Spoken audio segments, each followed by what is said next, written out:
In the quiet hours before dawn, when the world still sleeps and the mind is most receptive to wisdom, Marcus Aurelius would sit with his journal and reflect on the principles that would guide his day. As the most powerful man in the Roman Empire, he understood that true strength came not from commanding legions, but from mastering oneself. His personal notes, later compiled into what we know as Meditations, reveal the inner workings of a mind committed to self-discipline through Stoic philosophy. Self-discipline is not about restriction or punishment. It is about freedom. The freedom that comes from being the master of your own thoughts, emotions, and actions. In our modern world, where distractions are endless and instant gratification is the norm, the ancient wisdom of Marcus Aurelius offers a beacon of hope for those seeking to build unshakable self-discipline. Today, we will explore 10 fundamental Stoic principles that Marcus Aurelius used to cultivate extraordinary self-discipline. These are not mere philosophical concepts, but practical tools that have been tested in the crucible of real life by one of history's greatest leaders.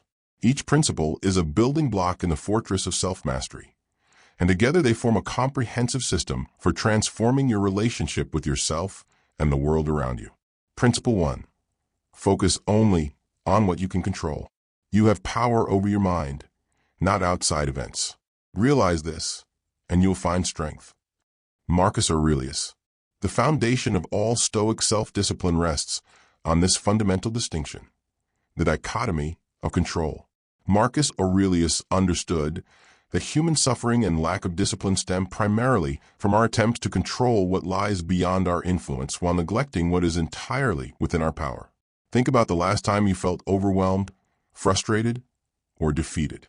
Chances are you were expending precious mental and emotional energy trying to control external circumstances, other people's opinions, traffic jams, weather conditions, or past events. This misallocation of energy is the enemy of self-discipline because it leaves us feeling powerless and reactive. Marcus Aurelius categorized all of life's events into 3 distinct domains. First, there are things entirely within our control: our thoughts, judgments, decisions, and responses.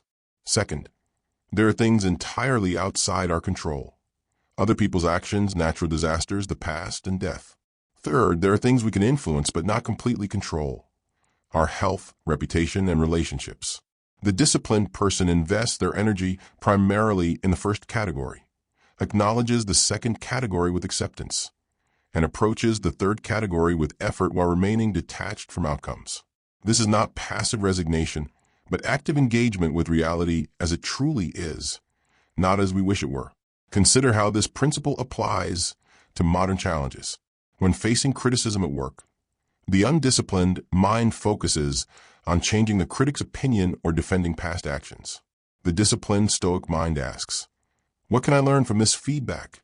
How can I respond with integrity? What improvements can I make going forward?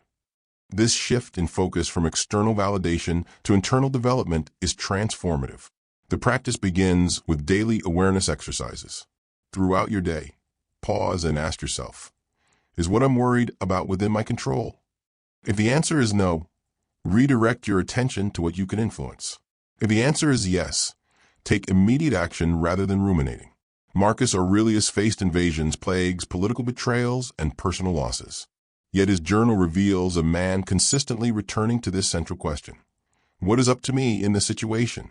This single question became his compass through every storm, and it can become yours as well.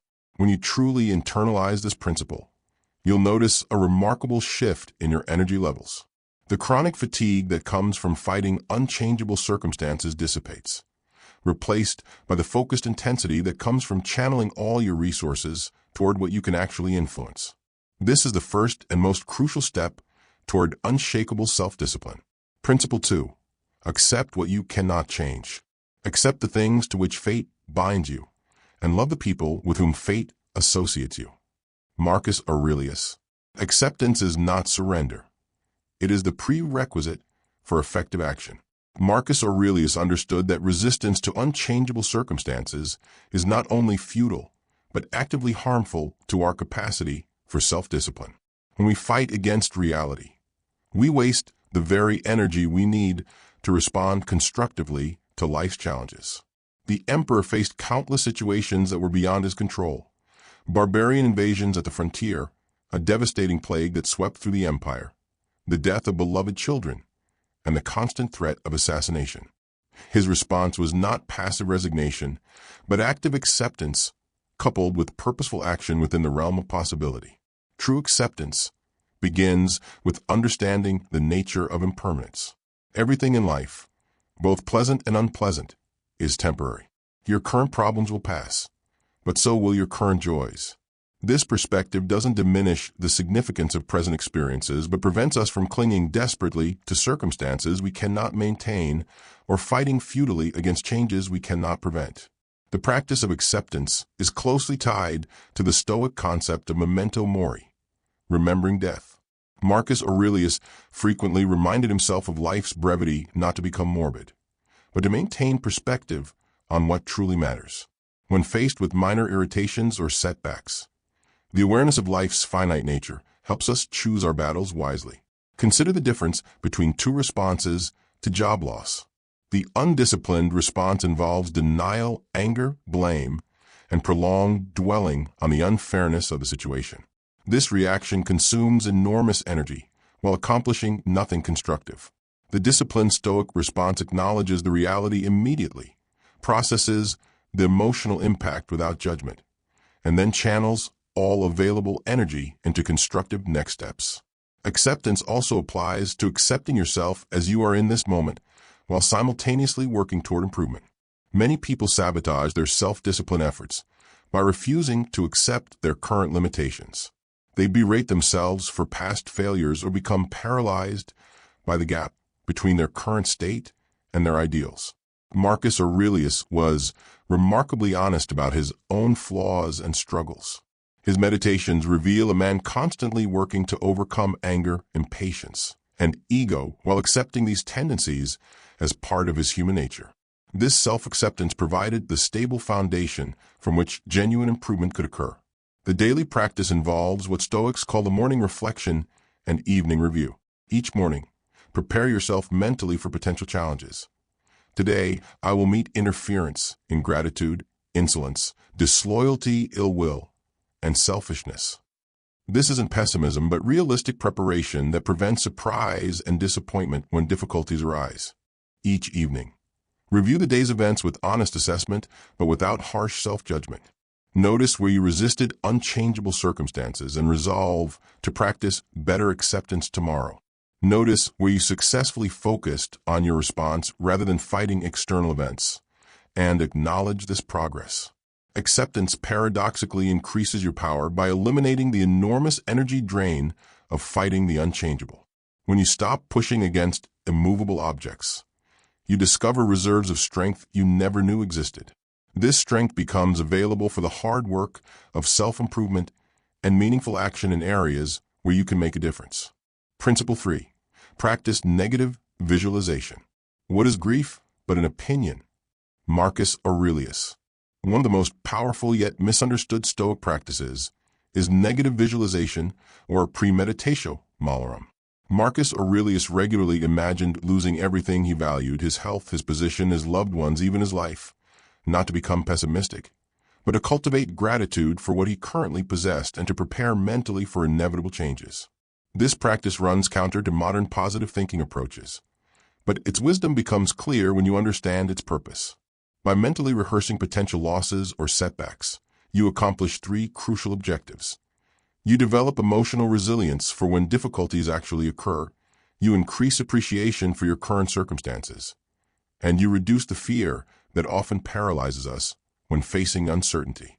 Marcus Aurelius lived with a constant awareness that his reign could end at any moment through assassination, military defeat, or natural death.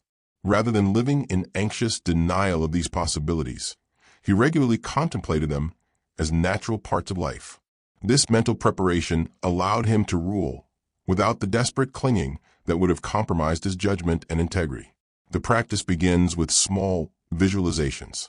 Imagine your morning coffee routine being disrupted, your commute taking twice as long due to traffic, or your favorite restaurant being closed when you arrive. Notice your initial resistance to these scenarios. Then practice accepting them as possible realities that you could handle with equanimity. Gradually expand to more significant scenarios. Visualize receiving criticism for a project you're proud of, losing a job you enjoy, or experiencing health problems that limit your current activities. This isn't about becoming paranoid or anxious, but about developing the mental flexibility to adapt when circumstances change unexpectedly. The most profound applications involve imagining the loss of relationships or abilities you currently take for granted. Marcus Aurelius wrote movingly about the temporary nature of all human connections. Soon you will have forgotten everything, and everything will have forgotten you. This awareness enhanced rather than diminished his capacity for love by removing the desperate attachment that often accompanies deep relationships. When practicing negative visualization, maintain emotional equilibrium by remembering that you're simply preparing for possibilities, not inviting disasters. The goal is to develop what Nassim Taleb calls anti-fragility, the ability to become stronger rather than weaker when faced with stressors and setbacks. This practice directly supports self-discipline by reducing the power that external circumstances hold over your emotional well-being. When you've mentally rehearsed various scenarios, you're less likely to be derailed by unexpected events. Your discipline remains intact because you've already accepted the possibility of the very circumstances that might otherwise throw you off course. One practical application involves career planning. Instead of assuming your current job will continue indefinitely, regularly visualize what you would do if it ended tomorrow. This isn't pessimistic career planning. It's realistic preparation that keeps you adaptable and prevents complacency. It motivates continuous skill development and financial prudence without requiring actual job loss to spur action. Similarly, in relationships, occasionally imagine how you would honor someone's memory if they were no longer present in your life. This practice doesn't diminish your love, but purifies it by removing the possessive elements that often create conflict. You begin to appreciate people for who they are now, rather than demanding they remain unchanging forever. The evening reflection can include a brief negative visualization. What went well today that might not go well tomorrow? How would I handle such changes with dignity and purpose? This regular practice builds the mental muscle memory that allows graceful adaptation when real challenges arise. Marcus Aurelius faced the actual loss of many things he had visualized losing. Several children died in infancy, political allies betrayed him, and his own health deteriorated. His ability to respond to these real losses with strength and continued purposeful action demonstrated the practical value of this mental training. Principle 4. Live according to nature.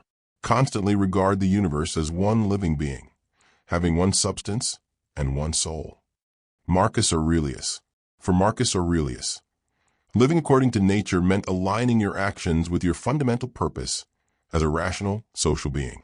This principle goes far beyond simple environmental consciousness. It's about understanding your place in the cosmic order and fulfilling your role with excellence and virtue. The Stoics believed that humans are naturally rational and social creatures. Our rational faculty distinguishes us from other animals and gives us the capacity for wisdom, justice, courage, and self-discipline. Our social nature means we find fulfillment not in isolation, but in contributing to the common good. Living according to nature means developing these capacities to their fullest potential. This principle provides a reliable guide for decision-making when facing moral ambiguity or competing priorities. Ask yourself, does this action align with my rational nature? Does it contribute to human flourishing? Am I acting with wisdom, justice, courage, and self-discipline? These questions cut through confusion and reveal the path forward. Marcus Aurelius applied this principle to his role as emperor. Despite his philosophical inclinations and preference for study and reflection, he recognized that his natural position required active leadership in times of crisis. He spent years on military campaigns, not because he enjoyed warfare, but because protecting the empire served the common good and fulfilled his duty as a rational social being. In modern applications, living according to nature means recognizing your unique talents and circumstances, then developing and applying them in service of something larger than personal gratification. A person with mathematical ability might pursue engineering or finance. Someone with empathetic gifts might enter healthcare or education. The key is excellence in your chosen field coupled with concern for how your work benefits others. This principle also applies to daily habits and lifestyle choices. Your rational nature requires adequate sleep, proper nutrition, regular exercise, and mental stimulation to function optimally. Neglecting these needs isn't self-discipline. It's self-sabotage disguised as asceticism. True discipline means caring for yourself as the rational instrument through which you serve the world. Living according to nature includes accepting the natural cycles of effort and rest, growth and decline, success and failure. Just as trees don't remain in constant bloom, humans shouldn't expect perpetual peak performance. Understanding these natural rhythms prevents the unrealistic expectations that often undermine sustainable self-discipline.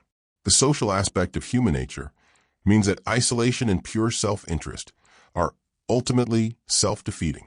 Marcus Aurelius wrote extensively about the interdependence of all people. We are all working together to the same end, some with knowledge and design, others without knowing it. This recognition motivates ethical behavior even when it requires personal sacrifice. Practical application begins with honest self-assessment. What are your natural strengths and inclinations? How can these be developed and applied constructively? What role do you naturally occupy in your family, workplace, and community? Excellence in fulfilling these roles, rather than fantasy roles you wish you occupied, represents living according to nature. The principle also guides consumption decisions. Natural living doesn't require asceticism, but does require moderation and purposefulness. Before making purchases or commitments, ask whether they support your development as a rational, social being or merely satisfy immediate impulses that conflict with your deeper nature. Daily practices might include spending time in actual nature to remember your place in the larger ecosystem, studying subjects that develop your rational capacities, and performing acts of service that connect you with the human community. These aren't optional additions to a disciplined life. They're essential expressions of human nature operating at its best. Marcus Aurelius found profound peace in aligning his actions with cosmic purpose rather than personal preference. When facing difficult decisions or challenging circumstances, he returned to this fundamental question: what does my nature as a rational, social being require in this situation? This touchstone provided clarity and motivation even in the darkest moments of his reign. Principle 5. Maintain present moment awareness. Confine yourself to the present. Marcus Aurelius. The human mind's tendency to dwell on past regrets or future anxieties is perhaps the greatest enemy of self-discipline. Marcus Aurelius understood that effective action can only occur in the present moment, and that mental energy spent reliving the past or rehearsing the future is energy unavailable for current responsibilities. This principle isn't about ignoring lessons from the past or failing to plan for the future. It's about recognizing that learning and planning are present moment activities. When you study past mistakes, you're engaging in present moment reflection. When you make future plans, you're exercising present moment judgment. The problem arises when the mind becomes lost in past resentments or future fantasies instead of engaging with current reality. Marcus Aurelius faced enormous pressures that could easily have overwhelmed his mental capacity. Military campaigns required simultaneous attention to logistics, strategy, diplomacy, and personnel management. Rather than becoming paralyzed by the complexity, he practiced returning his attention repeatedly to the immediate task at hand. The practice of present moment awareness begins with recognizing when your mind has wandered from current reality. This isn't self-criticism, but simple observation. I notice I'm replaying yesterday's conversation instead of focusing on today's work. This awareness creates the space to redirect attention without judgment or frustration. Breathing serves as an excellent anchor for present moment awareness because it's always available and occurs only in the present. When you feel overwhelmed by competing demands or scattered by multiple concerns, return attention to your breathing for several cycles. This simple practice immediately brings you back to the present and often reveals the next right action. Present moment awareness also means fully engaging with whatever you're currently doing rather than mentally multitasking. When eating, focus on the food rather than planning afternoon meetings. When listening to someone speak, give them complete attention rather than preparing your response. This quality of attention transforms ordinary activities into opportunities for mindfulness and often improves performance significantly. The principle applies powerfully to difficult emotions. Rather than immediately trying to change, suppress, or analyze unwanted feelings, practice observing them with present moment awareness. Notice the physical sensations, the mental commentary, and the urge to escape or react. This conscious observation often allows emotions to process naturally without creating additional suffering through resistance. Marcus Aurelius wrote extensively about the impermanence revealed through present moment awareness. Time is a river of vanishing appearances, and the current is swift. When you truly pay attention to the present moment, you notice that everything is constantly changing. This awareness reduces attachment to both pleasant and unpleasant experiences because you see their temporary nature directly. Daily responsibilities become more manageable when approached with present moment focus. Instead of feeling overwhelmed by an entire project, focus completely on the next small step. Instead of dreading a difficult conversation, prepare thoroughly in the present moment, then engage fully when the time comes. This approach prevents the energy drain of anticipatory anxiety while ensuring adequate preparation. The practice also applies to physical discomfort or challenging circumstances.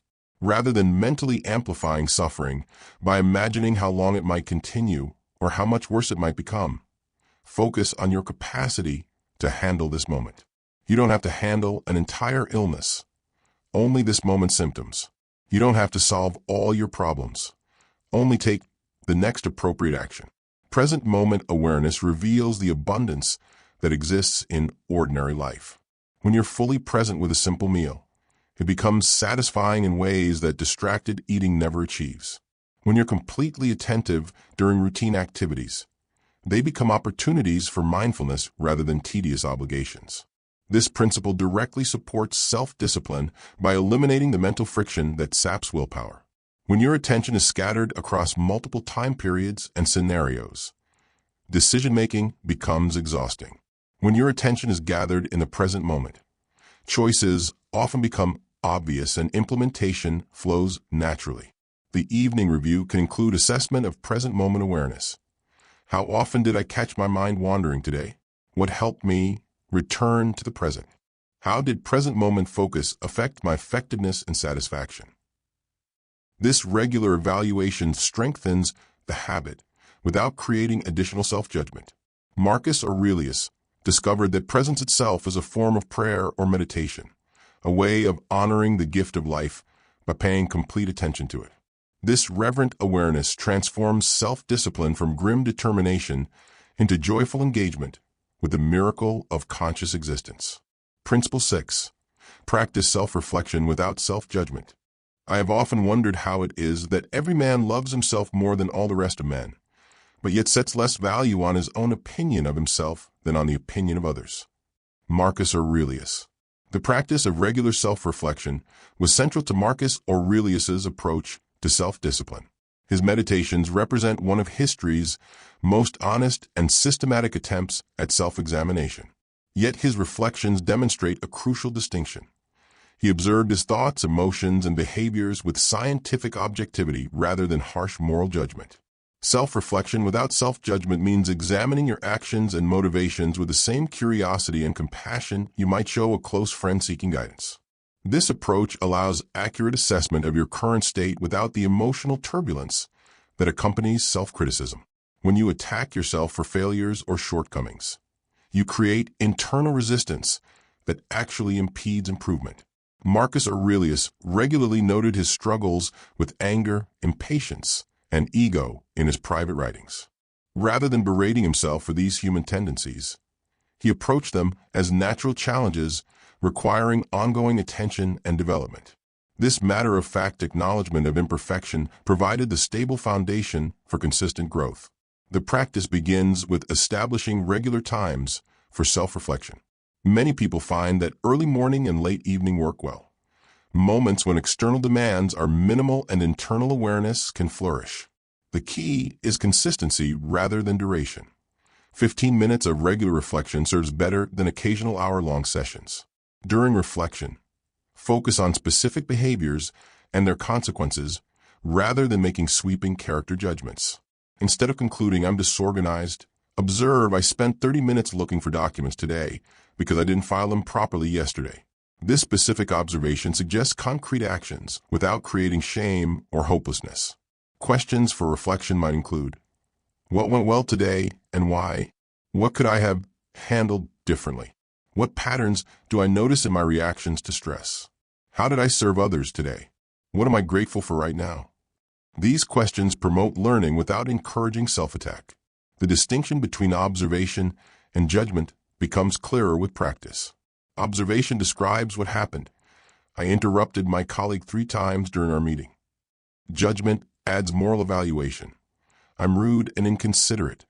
The observation suggests practical adjustments. The judgment creates emotional static that interferes with improvement. Self-reflection also includes examining your motivations honestly.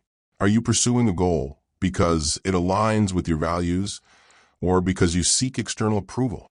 Are you avoiding a task because it's genuinely unnecessary, or because you fear failure?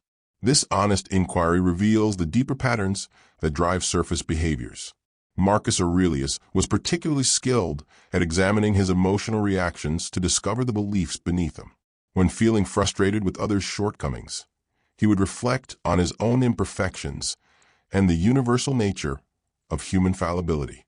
This practice transformed irritation into compassion and understanding. The practice extends to examining your relationship with success and failure. Many people sabotage their progress by becoming attached to early success or devastated by temporary setbacks. Regular reflection helps maintain perspective on both outcomes as temporary experiences rather than permanent identities. Physical sensations provide valuable data during self-reflection. Notice where you carry tension in your body, how your energy levels fluctuate throughout the day, and what physical environments support your best performance. The body often signals stress or misalignment before the conscious mind recognizes problems. Self-reflection without judgment also means accepting your current level of development while maintaining commitment to growth. You can simultaneously acknowledge that your patience needs improvement while appreciating the progress you've made from where you started. This balanced perspective prevents both complacency and despair. The process includes reflecting on your relationships and social interactions. How do you respond to criticism? What triggers defensiveness or anger? How do you handle disagreements? These patterns reveal important information about your emotional development and social skills. Recording reflections in writing can deepen the practice, though this isn't essential. Writing forces more precise articulation of thoughts and creates a record you can review for patterns over time. Marcus Aurelius's written reflections became one of history's most influential philosophical works, though they were originally intended as private exercises. The goal isn't to achieve perfect self-awareness or eliminate all negative qualities, but to develop the capacity for honest self-assessment that supports continuous improvement. This practice creates the internal feedback loop necessary for sustainable self-discipline and personal development. When self-reflection reveals areas needing attention, approach them as interesting challenges rather than shameful failures. This shift in perspective maintains motivation and prevents the self-defeating cycle of judgment, resistance, and abandonment that derails many improvement efforts. Principle 7. Develop emotional resilience. You have power over your mind, not outside events. Realize this, and you will find strength. Marcus Aurelius. Emotional resilience, the ability to experience intense emotions without being controlled by them, was perhaps Marcus Aurelius's greatest strength as both a leader and a human being. He faced betrayals, deaths of loved ones, military defeats, and personal illness, while maintaining his capacity for rational decision-making and compassionate action. The Stoic approach to emotional resilience differs significantly from emotional suppression or denial. Rather than trying to eliminate emotions, the goal is to experience them fully while maintaining the capacity to choose your response. Emotions provide valuable information about your values and circumstances, but they don't have to dictate your actions. Marcus Aurelius understood that emotions are temporary phenomena that arise from your interpretation of events rather than from the events themselves. Two people can experience identical circumstances with completely different emotional responses based on their beliefs, expectations, and mental habits. This recognition provides tremendous power because it means you can influence your emotional experience by examining and adjusting your interpretations.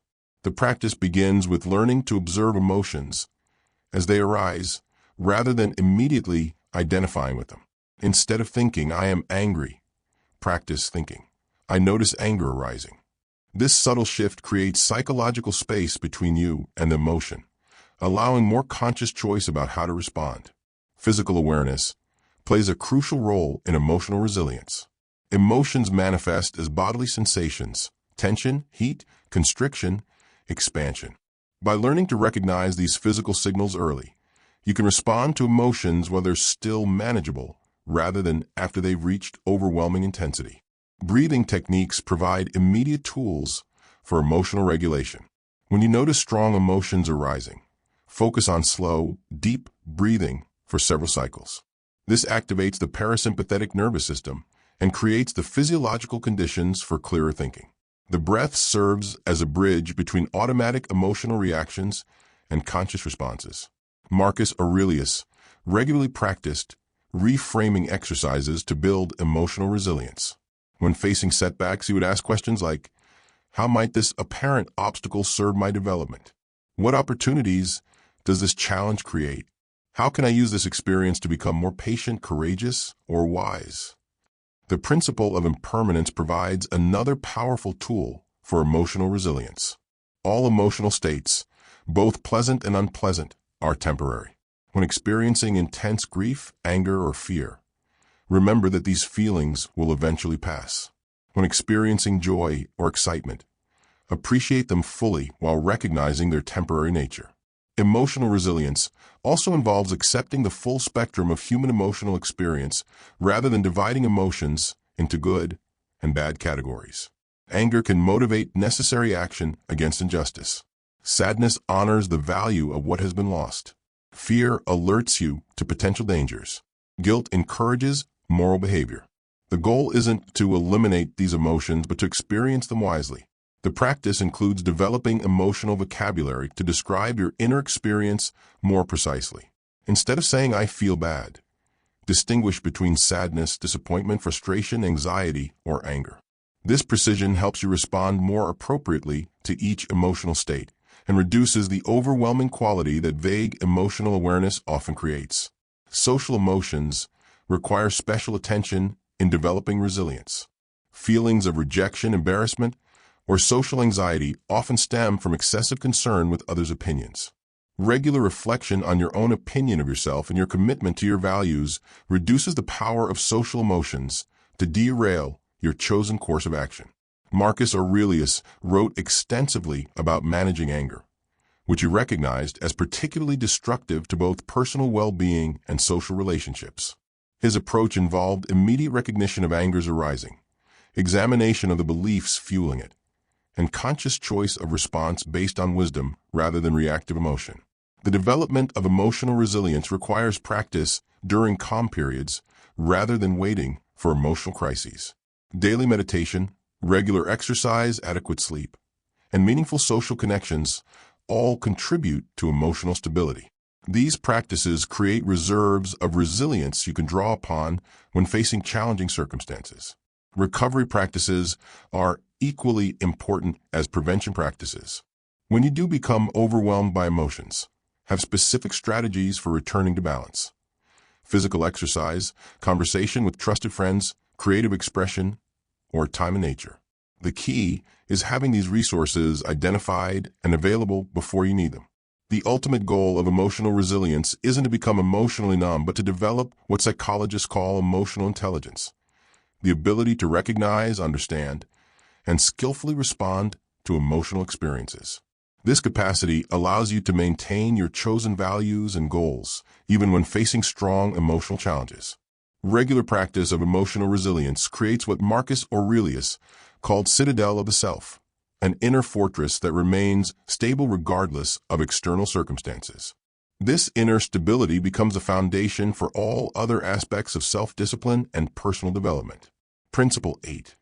Practice voluntary discomfort. it never ceases to amaze me. We all love ourselves more than other people, but care more about their opinion than our own. Marcus Aurelius. The practice of voluntary discomfort or deliberate hardship was a cornerstone of Marcus Aurelius's training in self-discipline. By intentionally exposing himself to minor privations and inconveniences, he developed the mental and physical resilience necessary to handle unavoidable suffering with grace and effectiveness. This practice differs fundamentally from masochistic self-punishment or extreme asceticism. The goal isn't to suffer for its own sake, but to expand your comfort zone gradually so that unexpected difficulties don't derail your equanimity or effectiveness. Like a muscle that grows stronger through progressive resistance training, your capacity to handle discomfort increases through thoughtful practice. Marcus Aurelius regularly engaged in practices that modern readers might find surprising for an emperor. He would sleep on hard surfaces, eat simple foods, wear basic clothing, and expose himself to weather extremes. These weren't poverty-driven necessities, but deliberate choices designed to maintain perspective on what he truly needed for happiness and effectiveness. The principle recognizes that comfort-seeking behavior, while natural, can become a trap that weakens your resilience and narrows your range of effective action. When you require specific conditions to function well, particular foods, temperatures, schedules, or social situations, you become fragile and dependent on circumstances beyond your control. Modern applications might include taking cold showers, walking or cycling instead of driving when possible, fasting occasionally, sleeping without excessive bedding, or sitting in uncomfortable positions during meditation. The key is choosing discomforts that challenge you without causing actual harm or interfering with important responsibilities. The practice also applies to emotional discomfort. Instead of immediately seeking distraction from difficult emotions or awkward social situations, occasionally practice sitting with discomfort consciously. Notice your urge to escape or fix the situation, but choose to remain present and observe how the experience unfolds naturally. Financial voluntary discomfort can be particularly valuable in developing perspective on material needs versus wants. Occasionally practice living on significantly less money than usual, shopping only for necessities, or buying the least expensive options available. This practice reveals how little you actually need for basic satisfaction and reduces anxiety about potential financial setbacks. Social voluntary discomfort might involve saying no to invitations when you prefer to stay home, attending events where you don't know many people, or engaging in conversations about topics where you have limited knowledge.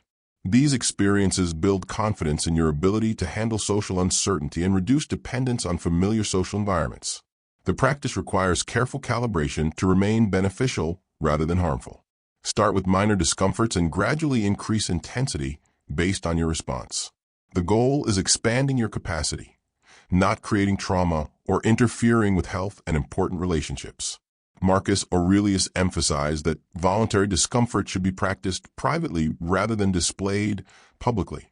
The benefit comes from internal development, not external recognition. When others notice your practices, explain them simply if asked, but avoid detailed descriptions that might seem like boasting or invitations for others to judge your choices. The principle teaches discrimination between genuine needs and conditioned preferences. Many things we consider necessities are actually preferences we've elevated to the status of requirements. Voluntary discomfort helps distinguish between what you actually need for health and effectiveness versus what you become accustomed to having. Regular practice creates what psychologists call stress inoculation, increased capacity to handle unexpected difficulties because you've intentionally practiced managing smaller challenges.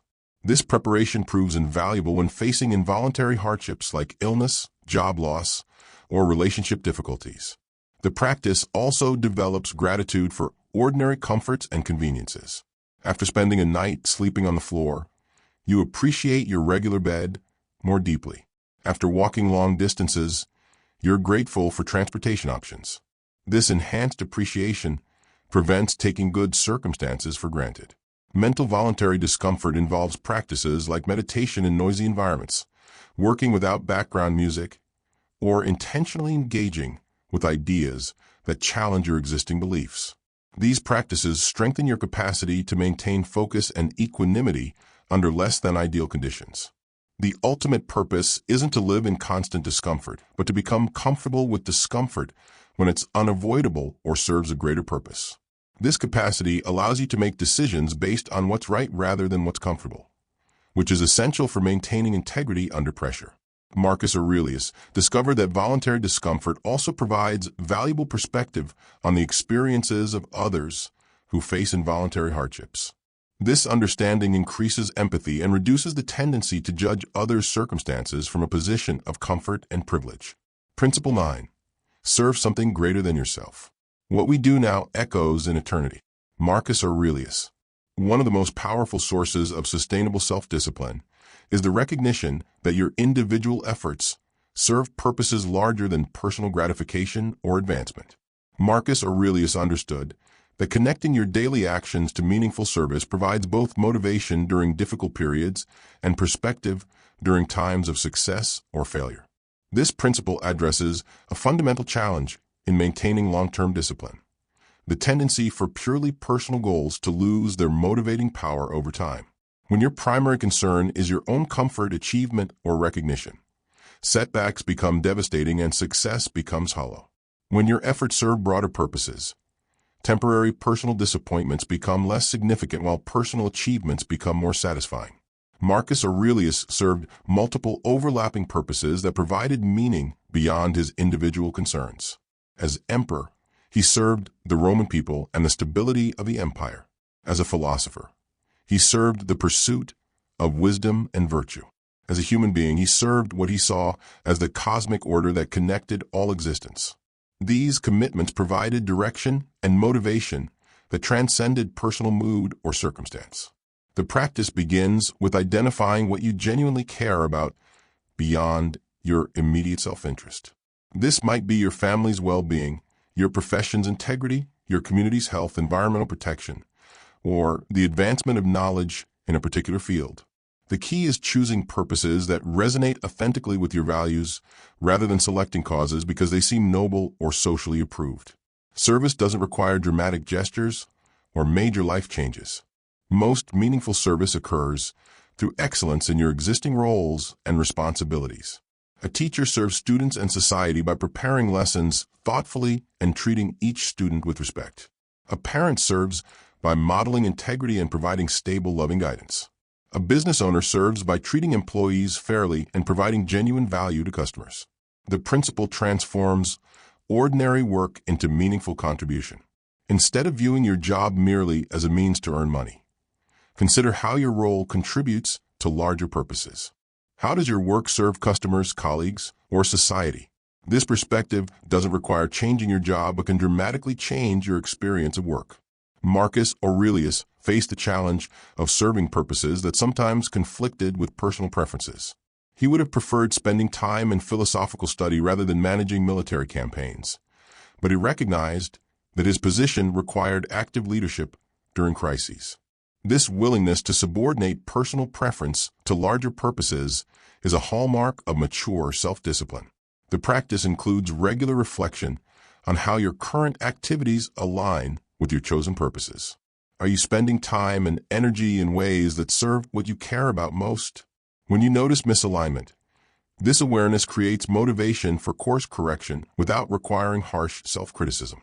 Service-oriented discipline tends to be more sustainable than self-focused discipline because it draws on deeper sources of motivation.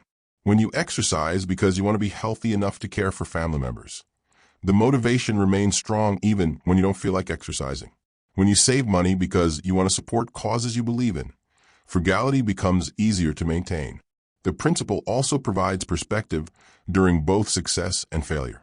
When your efforts serve larger purposes, personal setbacks become temporary obstacles rather than ultimate defeats.